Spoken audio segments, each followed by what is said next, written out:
नमस्कार, पर्दाफाश में आपका स्वागत है। मैं हूं आपके साथ सोनाली। आज मैं आपके सामने कोई पर्दाफाश नहीं करने जा रही हूं, क्योंकि इस बार कहानी ही ऐसी है कि यूपी के मुख्यमंत्री योगी आदित्यनाथ ने ही खुद उस इंसान का पर्दाफाश कर दिया है जिसका योगी सरकार के पहले यूपी में कहर था।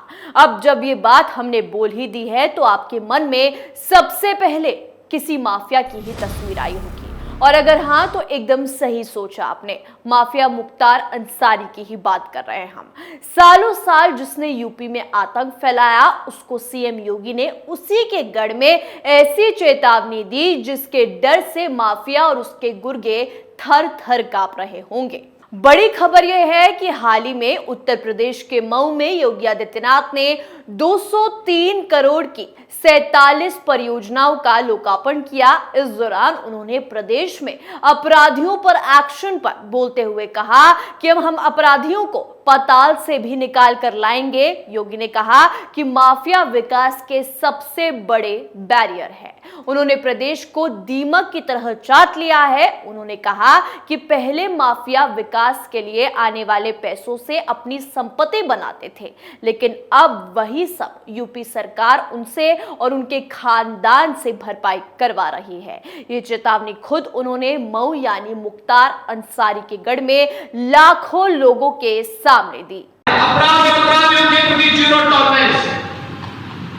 अपराधी कोई भी हो, माफिया कोई भी हो, कितना भी बड़ा क्यों ना हो, कितना भी उसको बड़ा संरक्षण प्राप्त क्यों ना हो, अगर वो पाताल के अंदर भी छुपा होगा, वहां से भी उसको निकाल करके बाहर लाएंगे और कानून के शिकंजे में डाल करके उसको सजा दिला करके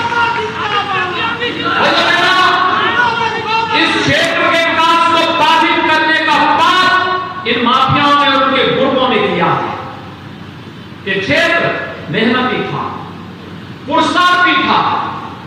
देश और दुनिया के अंदर जहां कहीं भी मऊ, आजमगढ़ और बलिया के लोग गए, इन्होंने अपने परिश्रम से, अपनी प्रतिभा से, अपने पुरुषार्थ से वहां पर एक नई दिशा देने का काम किया। एक दौर था जब मुख्तार अंसारी का काफिला निकलता था तो बाहुबली भैया के नारे लगते थे। एक लाइन से 20 से 30 एसयूवी गुजरती थी। सारी गाड़ियों का नंबर 786 पर खत्म होता था। पूरे जिले में किसी की मजाल जो उनके कारवां के बीच आ जाए। काफिले में भारी ट्रैफिक के बीच भी सिग्नल ग्रीन ही रह जाता था। सिग्नल की भी हिम्मत नहीं थी कि मुख्तार अंसारी को 2 मिनट के लिए रोक सके। आपको यकीन ना हो तो इन इलाकों में जाइए और पान या चाय की दुकान पर बैठे पुराने लोग आपको बता देंगे। मुख्तार अंसारी जब चलता था तो बॉडीगार्ड और अपने गैंग के बीच सबसे लंबा दिख जाता था, लेकिन आज वो ऐसा नहीं दिखता क्योंकि व्हील चेयर पर आ चुका है। जी हां, पंजाब के रोपड़ जेल से मुख्तार को निकालकर यूपी के बांदा जेल में शिफ्ट करने की कावयाद शुरू हुई तो मुख्तार अंसारी को व्हील चेयर पर देखा गया था। अब मुख्तार अंसारी यूपी के जेल में पहुंच चुका है। मुख्तार अंसारी भी इस बात को भली भांति जानता है कि बांदा जेल में उसकी डगर कठिन है, क्योंकि योगी सरकार उसके हर अपराध का हिसाब ले रही है। कुछ हिसाब सीएम योगी के व्यक्तिगत दुश्मनी के भी हैं। जी हां, चौंकिए मत। अपराध पर तो सीएम योगी जब से खिलाफ हैं, जब से वो सांसद थे, लेकिन मुख्तार ने सीएम योगी को भी अपना दबदबा दिखाने की कोशिश की थी। हालांकि तब योगी आदित्यनाथ सीएम नहीं थे, उस साल वो सांसद थे। मऊ दंगे के 3 साल बाद यानी साल 2008 में योगी आदित्यनाथ ने मुख्तार अंसारी को ललकारा। योगी आदित्यनाथ ने हिंदू युवा वाहिनी के नेतृत्व में ऐलान किया कि वो आजमगढ़ में आतंकवाद के खिलाफ रैली निकालेंगे। टाइम, तारीख और मकसद सब तय किए गए। 7 सितंबर 2008 को डीएवी डिग्री कॉलेज के मैदान में रैली का आयोजन किया गया।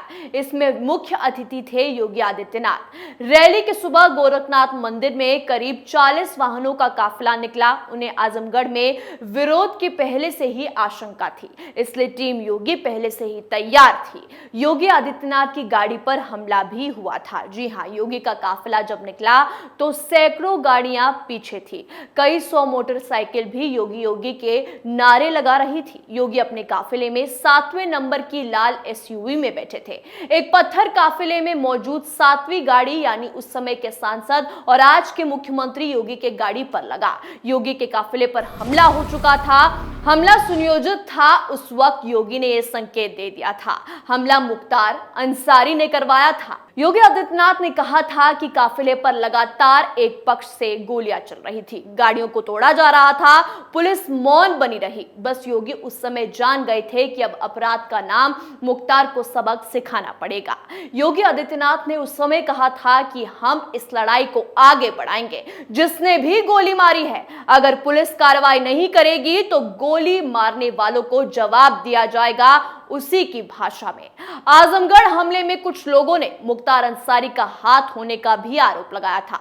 हालांकि ये सिर्फ आरोप था, इसकी पुष्टि कभी नहीं हुई।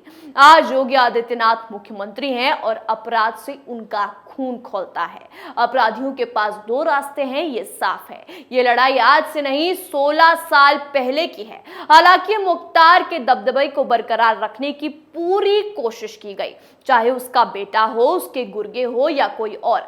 सबने अपनी हर एक मुमकिन कोशिश की कि किसी तरह ये डर बने रहे, लेकिन ये संभव नहीं था। हर वो कोशिश नाकाम हुई, हर वो मंसूबे को फेल कर दिया गया जो उसके गुर्गे कोशिश करते रहे।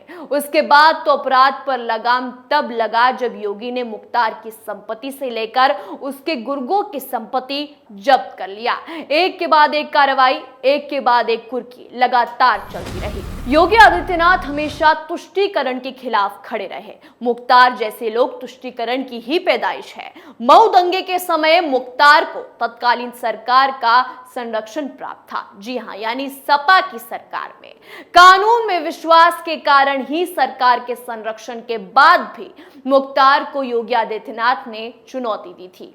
अन्याय के खिलाफ गोरक्षपीठ हमेशा आवाज उठाती रही है। इसके पीठाधीश्वरों ने हमेशा समाज के कल्याण का काम किया है। इस पीठ के पीठाधीश्वरों ने अंग्रेजों से लोहा लिया है तो राम मंदिर निर्माण के लिए जेल की सैर की है, पर न्याय के लिए कभी भी डगमगाए नहीं। और उसी परंपरा को योगी आदित्यनाथ ने भी आगे बढ़ाया। जब वो सांसद थे तब भी झुके नहीं, और आज जब वो मुख्यमंत्री हैं तब भी माफियाओं को कानून का ही पाठ पढ़ा रहे हैं। पर्दाफाश में मेरे साथ इतना ही। देखते रहिए कैपिटल टीवी उत्तर प्रदेश। नमस्कार।